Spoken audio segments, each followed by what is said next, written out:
Recording of part 2.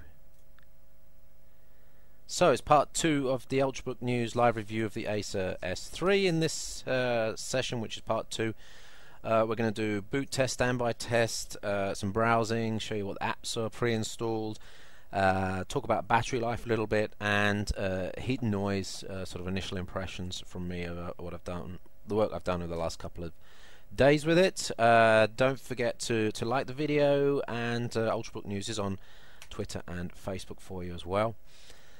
Switching then to the device, I've got it completely switched off. Remember, this is a 320 gig, 20 gig HDD flash hybrid hard drive. So what happens is you've got 320 exposed to the operating system. The 20 gets used in a hidden way as a flash cache, maybe.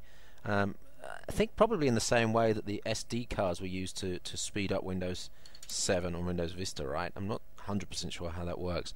But let's time the turn on speed of this from cold, and you get a feel for what that hard drive adds to the boot experience. Right, here's the power on button. We're going to do that in 3, 2, 1, on. Right, so post is fairly quick. It's done and out of the way in 5 seconds. Starting Windows, and we're 10 seconds in. The fastest devices are booting in around 20 seconds. LG claims the X Note 330 will boot from cold in 11 seconds, I believe, which is pretty stunning. I don't know how they've managed that. They've probably shaved the post time right down to nearly nothing. We're at 25 seconds. Sorry, that was 30 seconds. 35. We got the screen up. 40, and we're to 45 now. Still waiting for a login. 50 seconds. So obviously a lot slower than SSD based devices, and that's coming up for a minute now. So this is a standard boot time for a hard drive, a Windows 7 based hard drive based device. Now we're in at just over a minute, so 65 seconds. I'm going to write down for that one. So not too quick at all, really. But what this Acer S3 does have is a very nice standby mode, which will basically allow you to run the device in standby and not have to switch it off. I mean, you'll do switching off when you need to reboot for software or for updates, etc. But in normal use, what you're going to do is you're going to do that, and then that will last, in theory, for 50 days. So I think what they're talking about is it's lasting in standby for 5 or 6 days, and then maybe pushing into a lower, almost hibernate state with the data on the SSD. So that's in standby now. Let's show you how quickly that comes back to life when we lift the screen, and that is literally a second before it's available. And as we boot in, the Wi-Fi is already connected, so it's almost instant on there. So that's a really nice way to use it. It's reliable. So far I haven't had any issues with anything coming out of standby. So I'd say, think about how often you're going to use full boot. 65 seconds may not be a major issue. 2 seconds is a lot faster than even SSD based devices like the Samsung Series 9, which takes 4 or 5 seconds. This is almost on as you lift the screen up.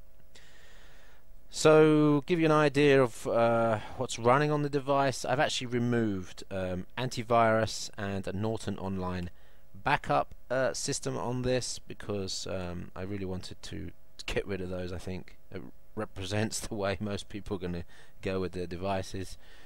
We've got 85 processes running right now, so fairly standard Windows 7 install. There's obviously things like the Bluetooth stuff going on. But let me show you what apps are installed by Acer, and I'll just try and zoom in there for you. Quality is not going to be great on this stream, but there's a fair bit installed. Some of it not that exciting. Got the deep sleep settings. Now this allows you to choose between how often it goes, how available it is in the sleep mode. So this is set to go into a very deep sleep, which is probably almost hibernate after 480 minutes. You can set it to 120 minutes, 2 hours if you want, but that's 8 hours setting there. You haven't got USB charge, sleep and charge on here, so there's no USB sleep and charge configuration. E-recovery management, Acer updater is the driver updater. VCM is, I believe, to do with the identity protection module, which is in this. And the welcome center has got some crapware in it as well. Skype is pre-installed. There was a bunch of games that were pre-installed as well, which I took off. Backup manager, you've got the application for the webcam, and then you've got PDFs as well. There's ClearFi as well, which is the DLNA application from Acer. I haven't had major success with that on my DLNA server, which is a Buffalo server. There's a Dolby configuration. My WinLocker is pre-installed. What else was pre-installed? McAfee Family Protection, Microsoft Silverlight as well, I believe. New Blue is Artifacts. Okay. Oh no, that's for Cyberlink Power Director, which I've got installed here. So there is some crapware on here, and it kind of again represents a lower cost, what you might find on a lower cost device. It's the same on that Toshiba 835 from Best Buy. There's a lot of pre-installed software on it. Obviously, that helps them cover some of the costs. Right, two other things I want to talk about now briefly, which don't go down well on video. So let me just talk it through. Battery life. We are looking at 5 hours is a good average figure that I've seen so far. So that would be for web working within web applications over Wi-Fi in a normally lit room, and that would go down to about 4 hours if you started to do some maybe image editing, throwing up a number of tabs on Chrome with Flash running in, for example. It would go up to about 7 hours if you weren't on Wi-Fi and you had low screen brightness and you were just typing away. 6 to 7 hours with that, no problem. And then down to 2 hours if you're going to do anything really heavy work like video editing or gaming, or if you've basically been pretty lazy with the device. And I expect after 6 months ownership, if you've got a bunch of stuff installed and there's loads of stuff running in the background, you'll see the the power drain figures, the background power drain, just gradually creep up, and you could get yourself to a situation where whatever you do, you only have 3 hours battery life, which is going to be quite easy to get to that situation. So be careful, keep the Acer S3 clean. It's not as efficient as the Series 9 that I've tested from Samsung. That is a super efficient platform. You keep that clean and that can give you some amazing battery life. This one's not quite as good, again, the cost balance here, you're seeing what you get for a cheaper device. The efficiency, the way it's built internally is probably a bit cheaper. Maybe more USB connected devices, for example, which would push background drain down. Anyway, that's on the battery life. In terms of noise and heat, the fan does come on fairly quickly. We're in battery saving mode right now. We've only been on for maybe 10 minutes and the fan hasn't come on yet. Well, it is on, sorry, it is on very, very quietly. I can just feel a little bit of temperature coming out of the exhaust port there, but in a quiet room, if you're doing some maybe web work or normal office work, that fan will ramp up and you will hear that fan noise. It's not going to be perfect for those working in very quiet environments. In a normal office environment, probably acceptable, and for most scenarios probably acceptable, but for those wanting the ultra quiet experience, maybe home workers, people working in universities, in libraries, quiet rooms, that sort of stuff, you probably don't want to have this. And actually, combined with the noise of the keyboard, your neighbours may not appreciate it as well. In terms of heat, nothing really too much to talk about. Did some gaming tests, did some video rendering tests. It does get warm naturally, and you probably don't want to be doing too much gaming on the lap for video rendering on the lap, it's going to get warm, but it's average. It's not class leading, but it's not a major problem. Again, the sort of price performance balance there.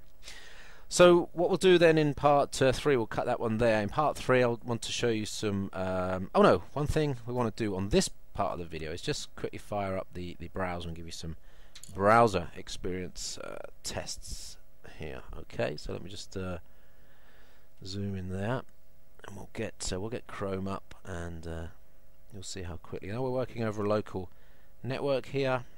Hotspot is just a few meters away.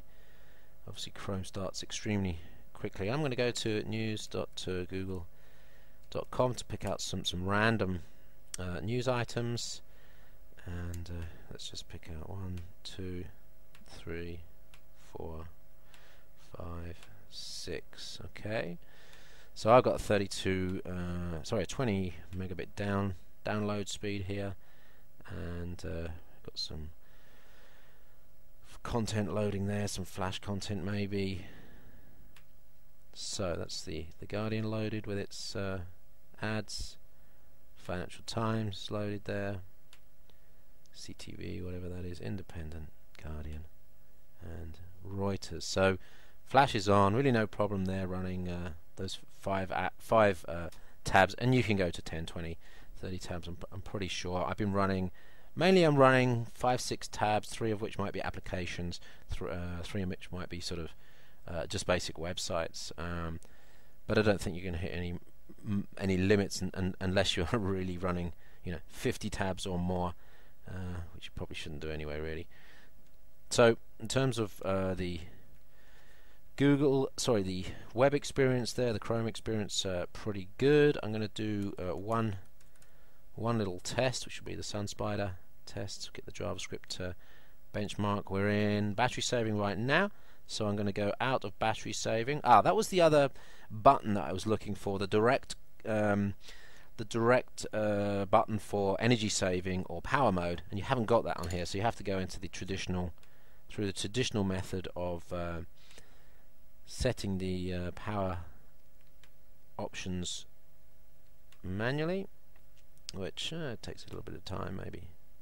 So let's kick off SunSpider and see how long that takes. So Core i5 1.6, and what I'll do is I will put up the task manager as well, and this is obviously going to affect things right now, and that's running at about 28% CPU across the 4 cores there. Well, it's 2 cores plus each one is hyper-threading as well, so effectively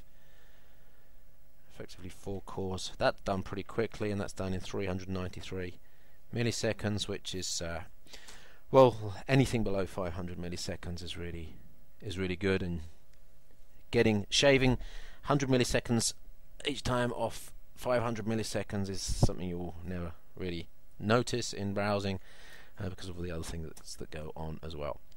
So that was a really basic test. In the next session we'll do video tests, video conversion, performance. What else did I want to do? We'll look at the battery life figures again. We're measuring those as we go along this evening. I won't take a data point now. We'll do that later. What else did we want to do? I've got some games we can look at, and maybe we'll do the cam and talk a bit more about the keyboard maybe. So thanks for watching part 2 of the Ultrabook News live review. You can catch the other parts on YouTube. I'll put them up on YouTube. Don't forget to like the videos and follow us on Twitter, and visit us at ultrabooknews.com. Thanks for watching.